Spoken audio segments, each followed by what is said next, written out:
Oke, halo semuanya, perkenalkan saya Mesir dari hardtobeat.com, recording on the go. Nah, sebelumnya saya mau disclaimer dulu ya, eh, karena ini bukan channel tentang elektronika. Jadi nanti kalau misalkan terjadi di video ini ada kesalahan, nah feel free untuk ngasih masukan ya, atau mungkin kritik atau saran ya. Nah, di video ini saya ingin memberikan update tentang soundcard, bukan soundcard sih, perangkat yang kemarin sempat saya bikinkan videonya, yaitu soundcard V8 Killer ya, yang mana saya membuat sebuah link analog dengan 3 input untuk microphone condenser yang sudah ada direct monitoringnya ya, dan dengan baterai yang super awet. Nah, perlu teman-teman ketahui, sejak saya bikin video itu sampai sekarang udah dipakai beberapa kali, belum pernah ngecharge sama sekali ya. Rencana ingin saya tambahkan modul untuk charging ya. Dan sampai sekarang belum pernah ngecharge sama sekali ya, jadi baterainya super awet. Untuk itu saya ingin bikin lebih boros sedikit ya, ini ya, konsumsi dari daya di perangkat tersebut. Nah, kemarin saya sempat mention bahwasanya headphone amplinya tidak terlalu bagus, jadi saya mau upgrade. Nah, ini yang saya gunakan ya, TDA 2822M ya, dan ini bukan asli ST Semiconductor, jadi memang sudah usang produknya, sudah tidak diproduksi lagi dan sekarang diproduksi oleh manufaktur di Cina, cuman dengan kualitas yang kurang begitu bagus dan cenderung ngeses. Nah, maka kemarin saya sempat bikin ya prototipe. Kalau teman-teman sempat lihat shortnya, saya bikin power ampli headphone amplifier kelas A ya, dimana karakteristik kelas A itu dia linear ya kan, linear dan low noise, artinya tidak banyak perubahan atau distorsi dari audionya, tapi dia boros listrik ya, jadi memakan daya yang cukup banyak. Dan maka dari itu di perangkat ini saya boroskan sedikit dengan menambahkan headphone ampli kelas A, dan saya sudah bikin beberapa prototipenya ya, dengan beberapa skenario komponen ya. Dan yang kemarin saya bikin di sini ada, saya coba bikin satu ya seperti ini, dan kemudian yang terakhir saya bikin yang seperti ini ya. Ini kenapa kapasitornya gede-gede ya, ya karena adanya cuman ini. Oke, dan hasilnya cukup bagus dan berbeda jauh sekali dengan TDA 2822 ini, jauh sekali. Jadi kok teman-teman nyobain itu, perbandingin nama ini tuh jauh sekali. Frekuensi bassnya lebih oke, lebih bagus, dan tidak ada suara ngeses seperti sebelumnya. Nah, mungkin konsumsi dayanya mungkin lebih banyak. Dan untuk headphone M kelas A ini saya coba beberapa skenario, terasa panas ya, agak hangat-hangat dikit gitu. Nah, ini membuktikan bahwa headphone M kelas A yang saya bikin ini, dia konsumsi dayanya cukup besar ya, arusnya cukup tinggi ya kan, jadi cepat menghabiskan baterai ya, kalau menggunakan baterai. Nah,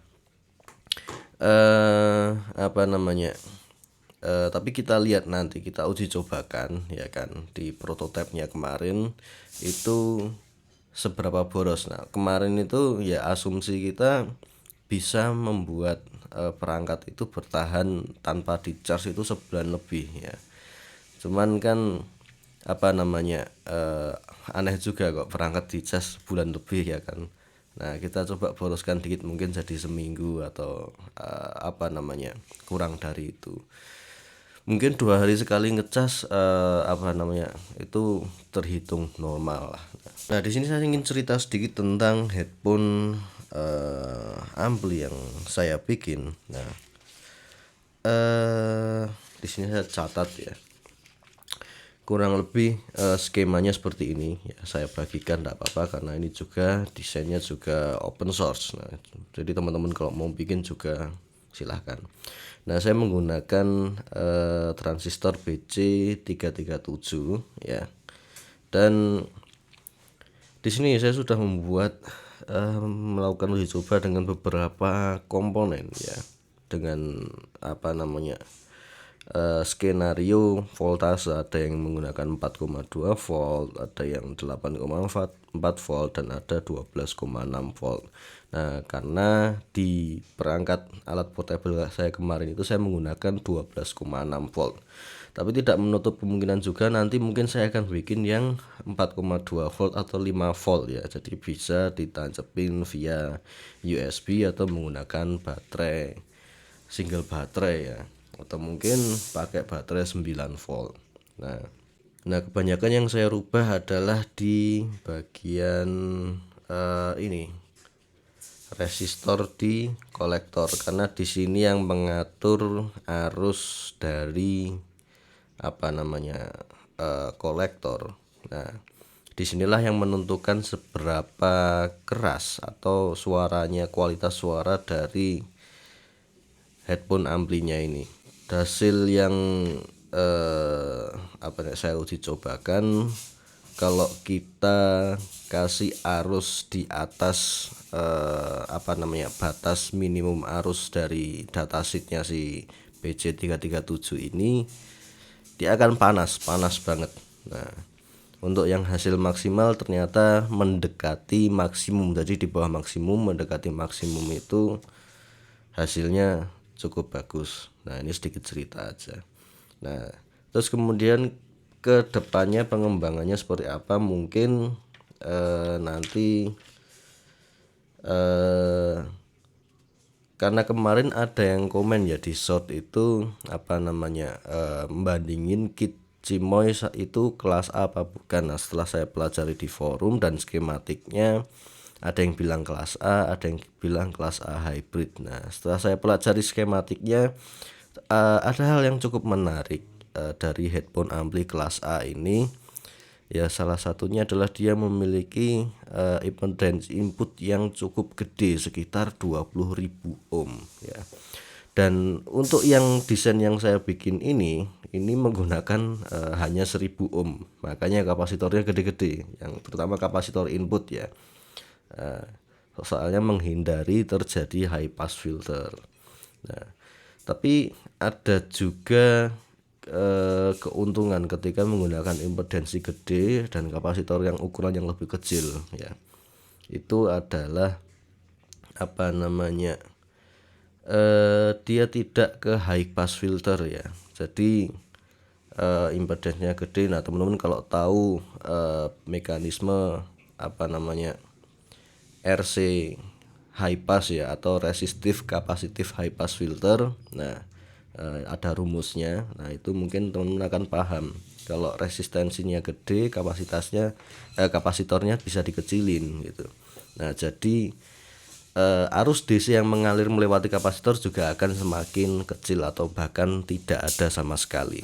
Nah ini mungkin akan saya coba ya kan, dengan dari desainnya Kijimo itu saya akan implementasikan di headphone ampli yang akan saya bikin nanti.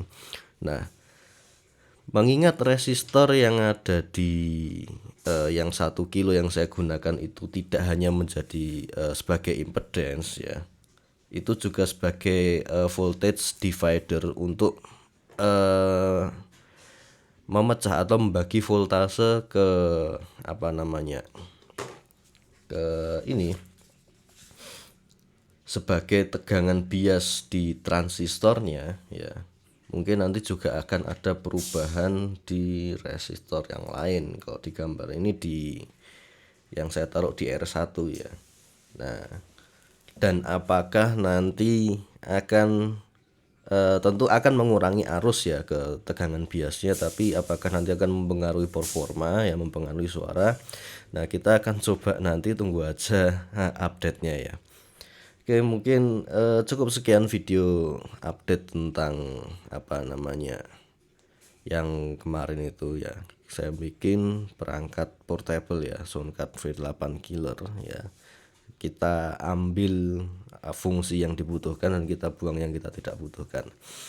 Dan update kali ini tentang headphone M-nya, nanti kita tinggal implementasikan dan hasilnya seperti apa, apakah tambah boros baterainya ya kan, terus borosnya seberapa, apakah masih acceptable, dan rencana juga akan saya tambahkan modul charging di dalam prototipenya itu.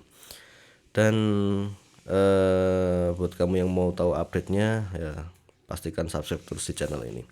Oke, semoga bermanfaat, sampai jumpa di video selanjutnya.